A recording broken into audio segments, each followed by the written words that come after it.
Hello दोस्तों, आज की इस वीडियो में आपके लिए समास के बारे में पढ़ाऊंगा जो कि हिंदी व्याकरण का अति महत्वपूर्ण टॉपिक है।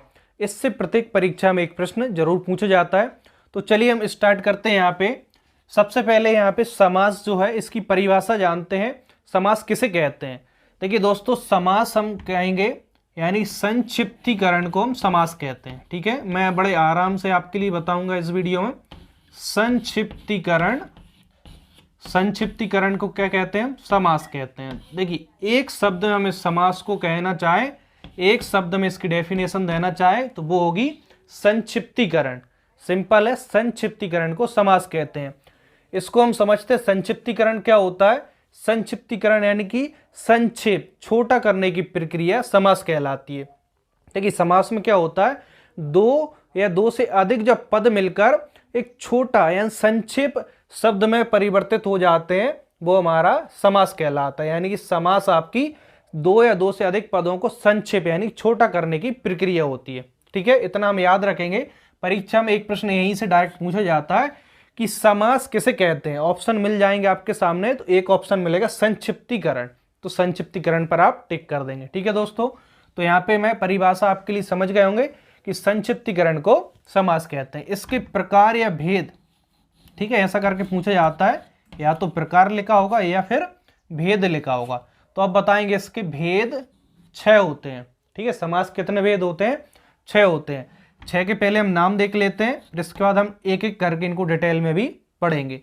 देखिए, पहला समास होगा हमारा द्विगु समास। ठीक है, इनको आगे पीछे ले सकते हैं, उससे कोई फर्क नहीं पड़ेगा। पहला हो गया द्विगु समास। पहला कौन सा हो गया हमारा? द्विगु समास। दूसरा देखें, दूसरा हो गया द्वंद्व समास। दूसरा द्वंद्व समास। आप 6 नाम अच्छे से याद रखिए, यहां से भी एक प्रश्न पूछा जाता है। तीसरा हो गया अव्ययीभाव समास। अव्ययीभाव समास। चौथा प्रकार है इसका तत्पुरुष समास। तत्पुरुष समास। पांचवा देखिए, पांचवा होगा कर्मधारय समास। कर्मधारय समास। और अंतिम बचा, अंतिम कौन सा होगा हमारा? अंतिम होगा हमारा बहुब्रीहि समास। बहुब्रीहि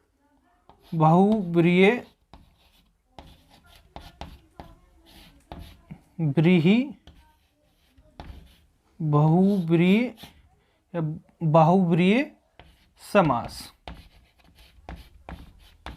ठीक है, बहुब्रीहि समास।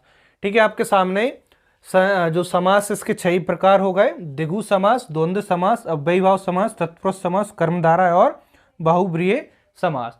तो इन सभी को नामों को आप अच्छे से याद रखिए। यहां से प्रश्न कैसा पूछा जाएगा कि आपसे पूछेगा इनमें से समास का कौन सा एक प्रकार नहीं है। तो 3 प्रकार होंगे ऑप्शन में और एक नहीं होगा। तो आपसे पूछ लिया जाएगा कि कौन सा एक नहीं है। या इसका उल्टा कैसे पूछेगा कि आपसे प्रश्न पूछ लिया जाएगा इनमें से कौन सा एक समास का प्रकार है। तो एक होगा उस ऑप्शन में और 3 नहीं होंगे। इसलिए आपके लिए सभी नाम अच्छे से याद होना चाहिए। ठीक है दोस्तों, अब चलिए हम इसको एक एक करके इनके बारे में अंदर पढ़ते हैं और उदाहरण के माध्यम से हम इनको पहचानना सीखते हैं कि परीक्षा में इनके उदाहरण के माध्यम से हम कैसे पहचान पाएंगे कि इस उदाहरण में कौन सा समास है। तो चलिए हम एक एक करके इनको समझ लेते हैं। पहला देखिए, सबसे पहले